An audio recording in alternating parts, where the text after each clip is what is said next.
Every day, thousands of children are born in Nigeria, a cohort that grows up to 6 million children every year. Thousands die, their mothers too.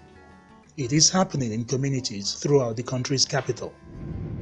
The number of women who die giving birth in Nigeria is the equivalent of 3 jumbo jets crashing every day without a single survivor. To address this cause of death, the Nigerian government instituted the Midwife service scheme and then had it modified. So where is the service?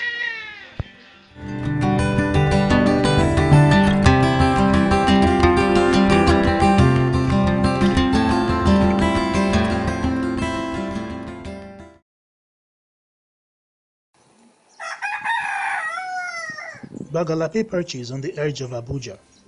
This slum neighborhood has absorbed much of the population driven out of the city by high rent. It is populated, dense, and deprived. The only public health facility it has is struggling. Monday morning, and women are gathered for a pep talk. All are pregnant. It is antenatal clinic day, and the women are learning about hygiene after childbirth.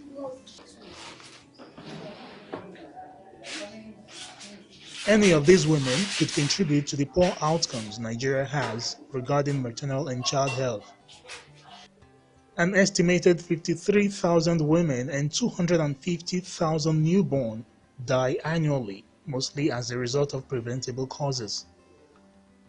The presence of this facility and a midwife within is to prevent that happening, and it falls on a lone midwife to nurse and teach the women of Bagalape until they are taken into the delivery room. We used to pick topics. Like today, I taught them care of the nipple, care of the umbilical cord, care of the perineum. The Midwife Service Scheme was launched by the National Primary Healthcare Development Agency. The aim was to provide mothers with skilled attendance during childbirth and potentially reduce maternal, newborn, and child mortality. From the antenatal, it was a wonderful one because we have a good attendance here, as in the nurses that attend to us. They are so good to us, and they taught us a lot of things that we needed to know. And they taught us on how to take care of ourselves when we are pregnant and how to take care of ourselves after the pregnancy. They taught us a lot of things we need to know and how to take care of our baby also. According to an understanding signed by all 36 states of Nigeria, midwives would be mobilized and deployed to select primary health care facilities in rural communities. The midwife in question could be newly qualified, unemployed, or retired. In its first phase, the scheme rolled out in 652 primary care clinics. It was estimated to have reached 10 million people. Bagalape has a mentor mother volunteer to counsel and care for HIV-positive women coming into the antenatal clinic. Each day there is their revisit. I do counsel them and ask them questions, the challenges that they have. They will talk to me, we'll talk before. Each time that they come, I check their weights, their BP before I now give them drugs. It has 2 midwives and 3 community health extension workers and 1 nurse. Only one among all is a staff. All others are volunteers. And that's not the only challenges before it. Our facility, our infrastructure is not really good. We need expansion. We need, like, if you want to do, family planning. Our delivery room, you go and see our delivery. That's where we do family planning. That's where we palpate. If today now somebody is in labor, you have to manage this bed, this couch I'm sitting on, to do palpation. We'll now use crane. We are having some challenges here. The challenges we are having is that the health officers working in the facility does not like involving members of the community in some of the activities happening in the facility, and that is more often bringing a setback to even their development of the facility there. The primary health center in Biajin has gone through an upgrade. It is able to run all day on a petrol-powered generator. It pumps its own water, runs its own ambulance. It has only 7 staff and 42 volunteers combing the district for patients or clients, as they are called. But it is competing with the nearby General Hospital for the hearts and minds of patients, especially women attending antenatal clinic. Population in Biaji are much, and 90% of them go to General Hospital, but some don't even care to go to the hospital. Then when I come to this place, I say everything wasn't the way it's supposed to. I have to devote myself, fix many things in, and I employ many as volunteers, because the hospital is just working just from morning to 2 o'clock. But I decided to make it to be 24 hours. And that 24 hours, I make sure I used to be around from morning to night, because they give me a quarters in this very particular place. I decided to leave my house to come and stay in this place. And when we started, the density wasn't much, the population was not much, the outreach I have to take in place. And what I did is I employed all the volunteers from different communities. And those people that I employed, I told them that they should be mobilizing for me. And whoever brought 10 patients, at the end of the month, I'll give him 1,000 naira. The clinic feels like a secondary facility itself.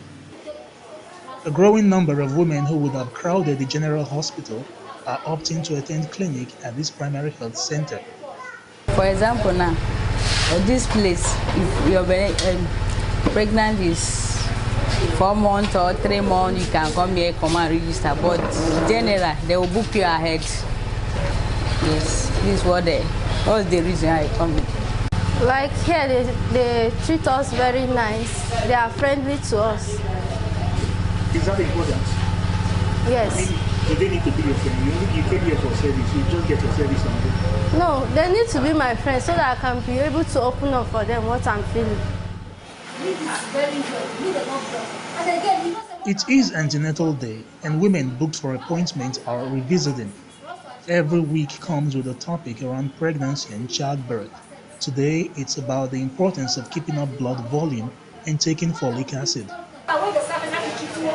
This midwife has been on the job long enough and knows how to reach each woman's understanding, even if it means repeating the class in another language.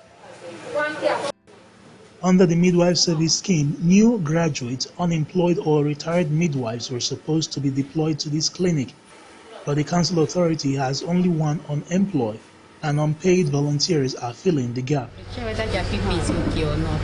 Volunteers help to clerk the women, take their vitals, everything from weight to blood pressure. Madam, your PCV is very low. So you have to go and run this thing, malaria and typhoid test, to know whether your blood level is low. So you have to go and go malaria and typhoid test. So it's only down. Yes, for now. So when the result come out, then we know the next thing for you to do. Okay, I should go and run the test. Then I'll bring it back. Yes. So you have to go to the lab. You have to go and pay for the lab test. It's 700 naira. Go to pharmacy, go and pay for the lab test. After that, then we'll come back here. Do you understand? Yes. Yes. Usually when PCBs are like this, like advise you to go for further test, maybe malaria and typhoid test, to know why it's coming back. When you're reaching with them that they don't open up, they will be afraid of you to talk to you. Is that difficult to do? How? As in, So is that difficult for you to do? I mean, you come from your own home, you have your own problems, you have your own wahala, your own daily wahala. Then you're also trying to be friendly with your patients or clients. this place is a working place, so if you have your own personal problem, you keep it aside and attend to patients. When you finish, you can still go back to your personal problem and see how you can solve that. Average every month, we used to have 50. 50. Yes, but this last month, the turn-up was very poor, because that's what I was discussing with them inside. The family planning, they're advising on, like every time that they're pushing women to come and do family planning. If you see that those people inside there, they came to do family planning. So it's making the number of deliveries come down. This last month, I have 28. Is that a good thing? No. I don't know if it's a good thing. No. No, the situation of Nigeria now. With the situation of Nigeria, with the situation of Nigeria, to some people now might say it's a good thing, while some people might say it's not good. Some people are trying to plan their family. If they are planning their family, that means the deliveries will reduce. So, and then to make, what will I say, life now more easier. If you get money, you'll be able to use it to do the important things. Not that we have families, people are much, you'll not be spending money a lot like that. 14,865. That's the number of people covered by this primary center in Paikonkore in Gwagwalada. They are served by one nurse midwife and 5 community health extension workers, all volunteers. It's a slow day today. No antenatal clinic, no immunization, just outpatients trickling in with the odd fever, cough and dysentery. All the days are not equal. There are days that are more busy. Even some weeks are more busier than. There are some days that even before this time, everywhere they will have been being admission, people will have been admitted on the bed. But me, I'm thinking it's because of the weather. Since 2009, the midwife service scheme has been in place to guarantee that every woman giving birth in any health facility is seen by a skilled birth attendant. That means a hospital delivery. But women, thousands of them, still give birth at home. Where?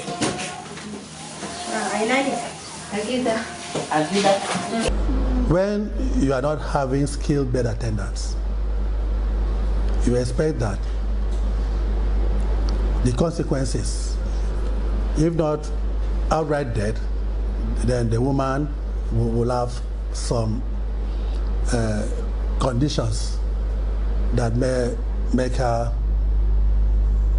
disabled, if not for life, or it may even lead to her not being able to have children again. So it is expected that with the ratio of the people that are skilled to attend to deliveries to the population that is very low, and you have a pool of people that have just graduated as midwives who are skilled attendants, and there is need that those ones should fill in that gap. The scheme has famously suffered setbacks since 2009. Under the scheme, all of the federal, state, and local governments have responsibilities to midwives deployed to rural areas. By 2010, a total 2,622 midwives had been deployed to primary health centers in rural areas. But over the years, not all of the tiers of government have kept their side of the bargain. It has made the service unattractive to midwives. In a shake-up, the National Primary Healthcare Development Agency modified the scheme, making the one-year service a requirement before graduate nurses can get their practice license. But communities like Paikonkore are yet to feel the touch of new hands on the job.